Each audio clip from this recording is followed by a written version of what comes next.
3:18:11. Just got up, parked the bike, and getting ready to hike. Behind the camera was 41-year-old Peter Keller, living in North Bend, Washington. But his real life revolved around his wife Lynette and his daughter Kayleen. They were a happy, tight-knit family. Peter was there for the milestones, looking like any other proud dad. He was also a dedicated provider. Even though the repetitive nature of his job wore him down, he showed up every day to make sure they were taken care of. But, of course, everyone needs an outlet. Peter needed a break from the mundane, an escape from the lack of adventure that his daily 9-to-5 just couldn't provide. So, he started spending his weekends hiking into the mountains, working on a construction project where he could finally feel free. Sometime in late 2011, Peter purchased a digital camcorder and began documenting his expeditions. Today was no different. Well, I wanted to get a video log in. We haven't done the part that I am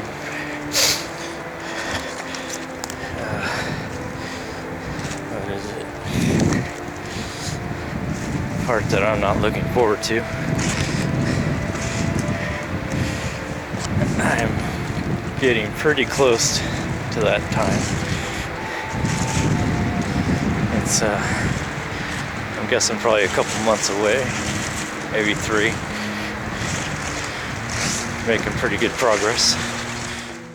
After more clips of the trek, Peter finally reaches the spot and sets down his backpack, and for the first time, shows the camera what he's been working on for the past 8 years. Makes a mess, not a big deal.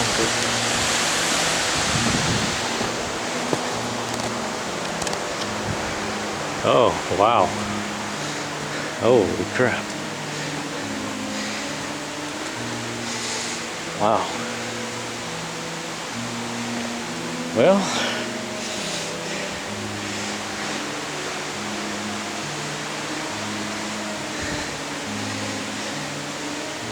that is a lot of dirt. So, looks like that's what I'm going to start my day off with, is, of course, moving all that shit out of the way.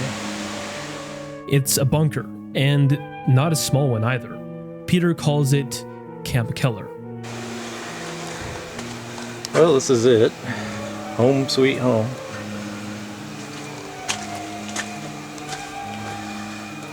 Got the lantern going so you can see a little bit, not a lot.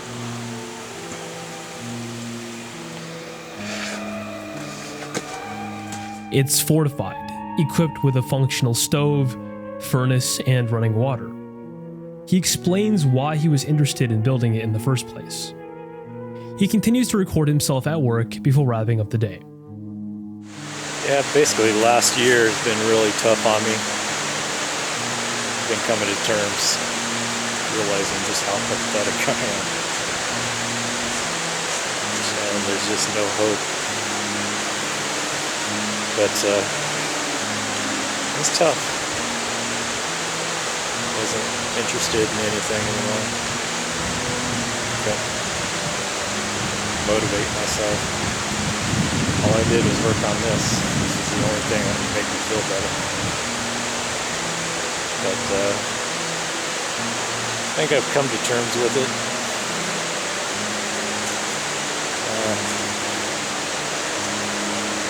Starting to feel better now. I'm not quite sure why exactly. If it's just that I'm getting this further along, or maybe I've just come to terms with what I am, my situation, and kind of working through it. You know, I often wonder if what I'm doing is the right thing, and I think it is.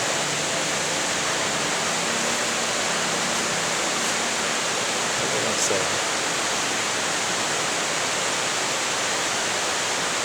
it's very, screw this one.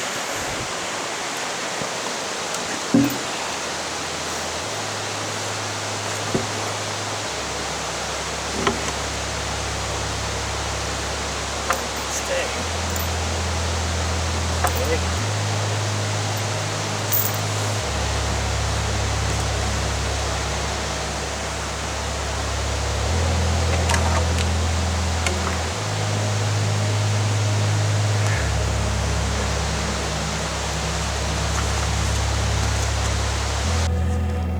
we're hauling up a 55-pound pack,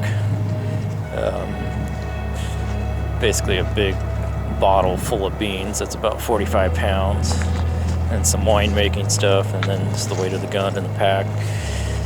So a little lighter than what I have been doing. Doing pretty good. Really got a lot of stuff up. I mean, basically I can last months up here without ever leaving. We got propane, gasoline, food, soap, all supplies. So really set right now. So I've been up here about 7 hours. That includes hike time and work time. Pretty exhausting, a lot of work, a lot of hard work. So take me about an hour to get back. Use up what little energy I have left. And then I get to start the 2-day recovery process. Well, this is the end of the day. I'm getting wrapped up, getting ready to leave. I don't know if you can see me, but it's kind of one last look at everything. That's my fireplace, wood stove, whatever. Pretty dark.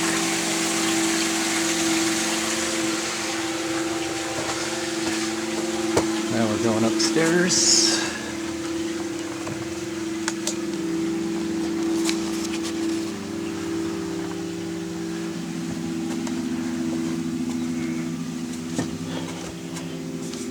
This is where most of my supplies are.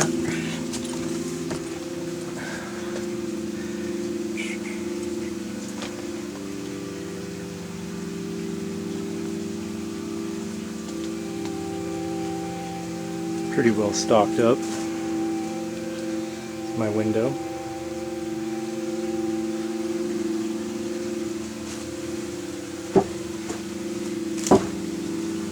Up and down on the wood stove.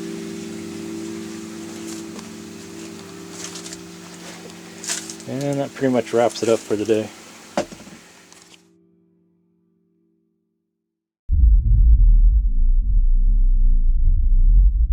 It becomes all the more apparent that the privacy of this bunker's location is gravely important to Peter, as he continues to mention the effort that he puts into keeping the trail hidden. We're before the point of no return. Things are getting close, probably about a couple months, I'm guessing, and getting more comfortable with it. Still nervous sometimes, but every time I think this is a crazy idea, I think about it, and I always come up to the same conclusion, that this is the best thing. It's the only way that I'm ever gonna be happy, or happier, because I'm not really making it the other way. Alright, it's early Saturday morning, coming up to do my thing. Fairly early. I like to come up early so I don't see anybody, because I don't really want to see anybody. I don't want anybody to know what I'm doing. And I didn't get seen today by anybody, so that's good. So here I go. As you can see, I try to keep the trail as obscure, hidden as possible. It's starting to get a little worn though, carrying these heavy loads through here. It's like I can't help but chew the ground up a little bit. But so far nobody's been out here. It's been many years, probably close to 10. And I've managed to stay hidden the whole time. It's early Saturday morning, and probably about a little after 8. I like to come up early because I don't see anybody, and I don't really want to be seen. I don't want people to figure out what I'm doing up here, and especially after the point of no return, I don't really want them to remember anything. So unless I see of them or they see of me, I figure the better my chances are. Plus I like to carry up a load of stuff. Stuff that would look very weird to see somebody hiking up with a bunch of wood, giant backpack, stuff like that. The footage then resumes its usual documentation of the bunker's construction. I don't know what to call it. I really don't have a name for it. Maybe compound or shelter, home, I don't know. But this is pretty much the area that I've done some cutting. I don't like to cut out too far, but I've done some here. I've got it back to normal where you can't even tell now, so it's pretty good. But over here, you can definitely tell. Well, over here you can see the trees that I've cut down previously. I like to cut them down early so the beetles, or the tree will die and then the beetles will burrow in under the bark and actually, I don't know, I think they eat the stuff between the bark and the tree, and it's much easier to get the bark off. Takes about a year for that to happen, so I cut these down last, I don't remember, probably about close to a year ago, maybe 8 months, something like that, and should be getting close, I don't know. Of course, the last one I cut up a couple of weeks ago was still pretty ripe, but this is getting pretty close to where my structure is. Let's see, I've got some logs cut down here. A little obvious that something's going on, but you know, it's just the way it is. I can't make it perfect all the time. There's a kind of the base of one that I cut down. That was a fairly big one. I'm going to use that mainly for the roof. The big pieces work good for that. These are just extra. I don't know what to do with them, but I'll find something. The tone of the footage abruptly shifts when he starts talking about his wife Lynette in a negative light. You know, it's the project is something I've been working on, I don't know, maybe my whole life. I always kind of knew this was going to happen. It was no real mystery. I tried to do things the legal way, the right way, I guess. But, you know, with Lynette, I just cannot do it. She's just going to bankrupt me again for the medical, which I suspected was going to be the problem, but I just didn't think it was going to be this fast. But you know, those medical bills are just wiping me out now. So I'm trying to get up here while I still have savings, and I still have probably 50,000, maybe a little over, and hopefully that's what I'll reach the point of no return with. So I gotta come up with like an acronym for that, maybe PONR, something like that, make it sound more cool. So To understand what Peter is talking about here, Lynette suffered from chronic pain after an injury. As a result, She was forced to stay home and couldn't work, leaving Peter as the sole breadwinner of the family. Stuck at home with nothing else to do, Lynette recorded videos as well. These consisted of mostly arts and crafts. Though, unlike Peter, she shared these videos to a small YouTube audience. So, I have a lot of videos to show. I got a haul. I have my 2 drawings that I got to do. And then I got a package from Sharon. This is probably my junk journal. And then I got a package for the flower swaps. I was kind of sad about this though, because the package is opened, and so they said that some of this stuff might have fallen out during transport. And it said it was supposed to be delivered on the 25th, but actually they didn't deliver this until yesterday or 2 days ago. So yeah. The rest of the footage recorded on that day returns back to normal, as it showcases more Peter's ingenuity, with him showing an intricate cable transportation system he used to carry logs. He wraps up the day displaying more progress he made.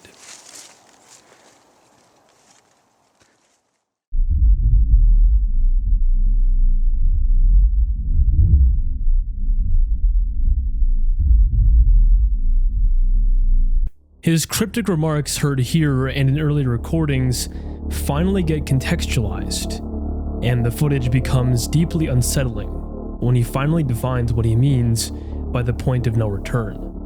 I killed my wife and my daughter in their sleep. They won't know it. I'm hoping that I can just do it real clean. Nobody wakes up. Got a silencer, and that's my goal. Nobody's gonna suffer. Nobody's even gonna know about it. You know, at least they're not. And the reason why I'm gonna do this is because, you know, I can't stand living with my wife anymore. She's just driving me crazy. But in a way, I still love her.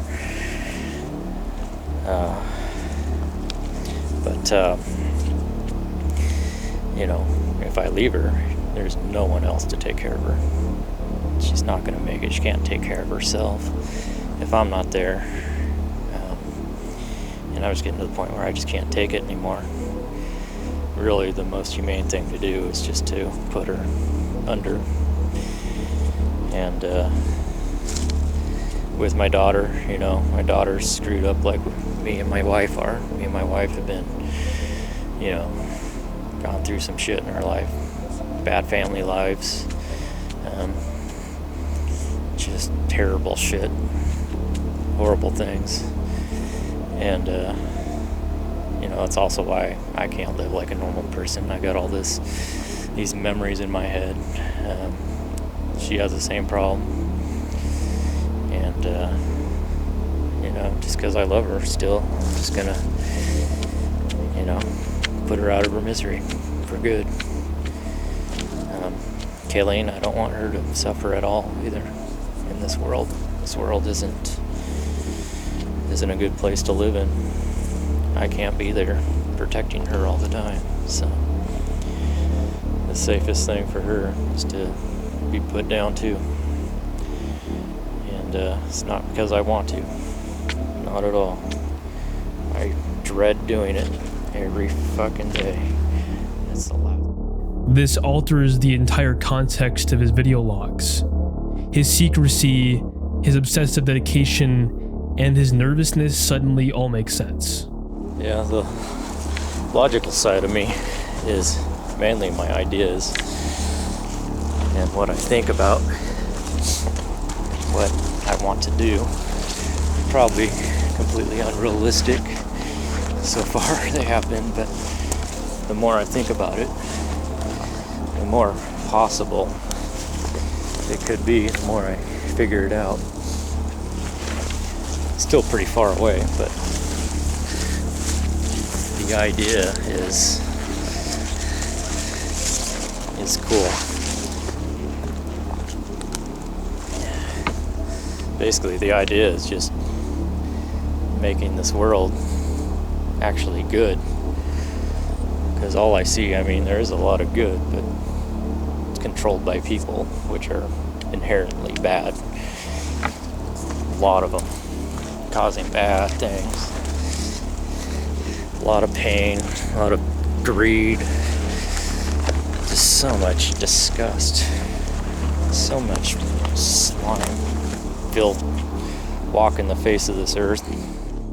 Despite the implications, he continues to film the bunker's construction like normal by showcasing the stove, the second floor, and the newly constructed window, almost like he wasn't just talking about murdering his whole family minutes earlier. That I've been working so hard on.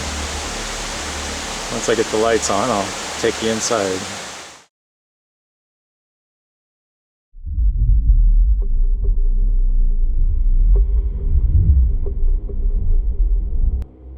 Peter films the foliage now covering the bunker's entrance, making it even more hidden and obscure than before. He steps inside, showcasing the progress made. Cement-reinforced walls, neatly arranged tools, and a fully functional stove. It's coming together, and it's almost complete. It'll get to the point where people could walk right up to it and not even know it's there. That's the goal anyways. And it's looking pretty damn good. Finally got rid of my backpack, which is always nice. Getting up here and doing, I feel like I'm floating after dropping off that heavy thing. Take a look, kind of see the creek. See kind of a little panoramic here.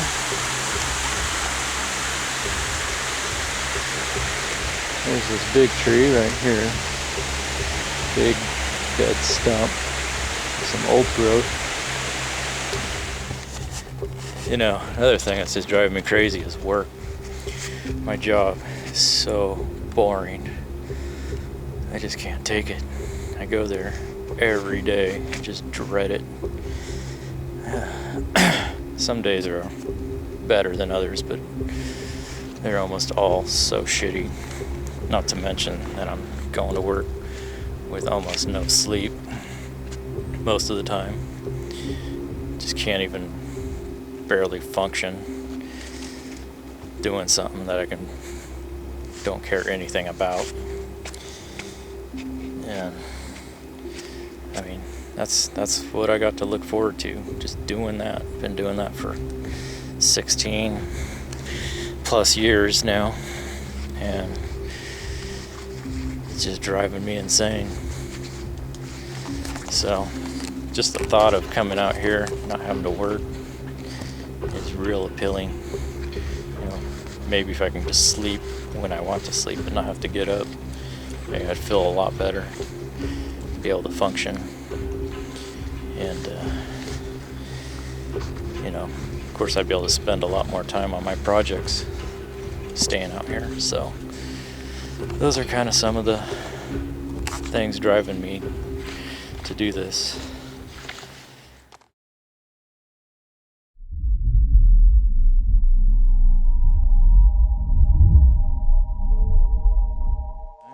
No one besides Peter himself knew the exact location of his bunker, or that he was planning to murder his family and disappear. If there was someone who did know, it was probably the family's dog.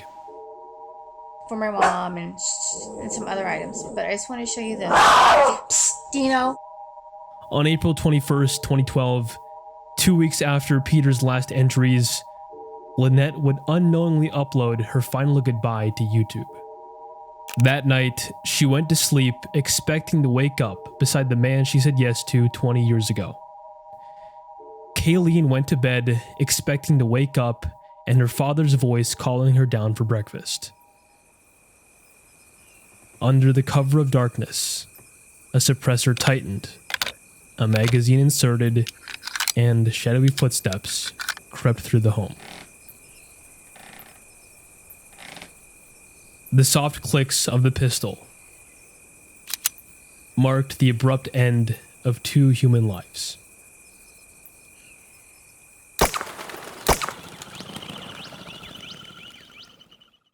Silent.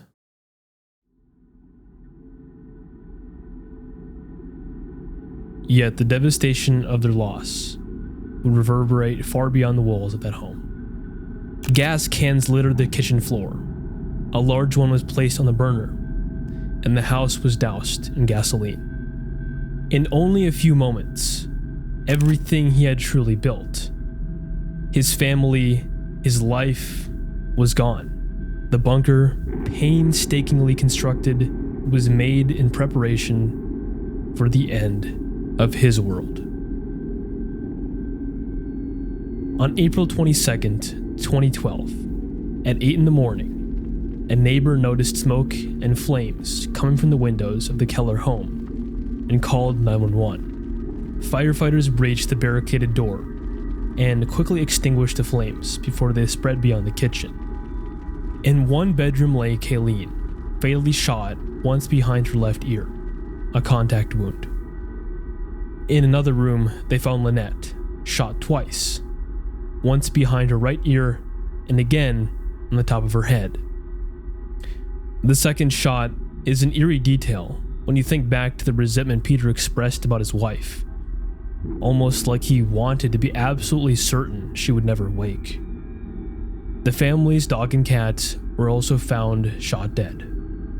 The discovery of the gas cans prompted firefighters to call in the bomb squad, who uncovered a pipe bomb that was fortunately disarmed before it went off. With Peter missing from the home, suspicion immediately fell on him for the arson and the murders of his wife and daughter. Investigators soon learned that just 2 days earlier, Peter had withdrawn $6,200 in cash from an ATM. His co-workers also recalled him saying that he might not return to work the following week, the week after that, or maybe never. Together, these details painted a definitive picture. Peter planned his escape. Wanted posters quickly went up across the city of North Bend, but for now, his exact location still remained up in the air. Because the fire was contained to the kitchen, Peter's devices were intact inside of his safe, which was left open. One of these devices was a USB hard drive, a piece of evidence that would become the smoking gun in tracking him down. Investigators plugged in the hard drive and discovered Peter's video logs, recordings that, up until this point, were viewed by nobody else besides Peter himself. These videos implicated himself in the crimes and inadvertently gave clues to investigators as to where he was. A photo of the North Bend Outlet Mall also on the drive provided investigators with even more clues, as they noticed power lines cutting through the mountains.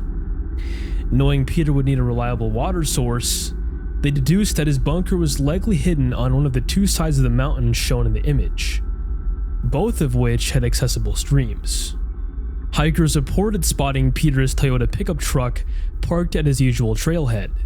Acting on the lead, authorities launched a full-scale search of the Cascade Mountains, and on April 27, 2012, helicopters scanned from above while two deputies, disguised as hikers, traversed quietly through the wilderness below.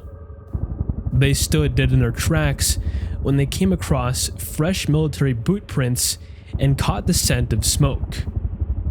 Overhead, helicopters also picked up the telltale plume rising from a hidden chimney, confirmation that the bunker was nearby. With that, SWAT teams began to close in. The first attempt was tear gas, but this failed. Authorities could hear Peter breathing steadily through a gas mask. Next, they applied grenades to flush him out, but still nothing. Then, a single sharp pop broke the silence from within. After a tiring 22-hour standoff, on April 28, 2012, SWAT teams breached the bunker using explosives and found Peter dead, lying next to a pistol. The previous night, he stayed true to his word and ended his own life before his body plunged 30 feet from the top floor to the bottom floor. Blood splattered everywhere. Inside the bunker, authorities found a stockpile of high-powered rifles, scopes, and pistols, including the .22 caliber Wilder semi-automatic pistol he used to murder his family. They also found body armor, bulletproof vests, and numerous boxes of ammunition. There were many supplies, such as bottles of water, Gatorade, Coca-Cola, and 45 pounds of beans. The list goes on, but it was evident that Peter was planning on living there for a prolonged period of time, as also evidenced when he said he hoped to live there for 10 years. In the end, he only got to live there for 5 days. Once all the hazardous items and weapons were removed, the bunker was dismantled and filled in. 8 long years of Peter's life, poured into every nail and beam, vanished in the matter of weeks, leaving no trace, as if it never even existed at all. To this day, one simple question remains on the minds of investigators and those following the case. Why? As the dust settled, Lynette's family honored Kayleen's memory by establishing a scholarship in her name, funded by the thousands of dollars found inside Peter's bunker.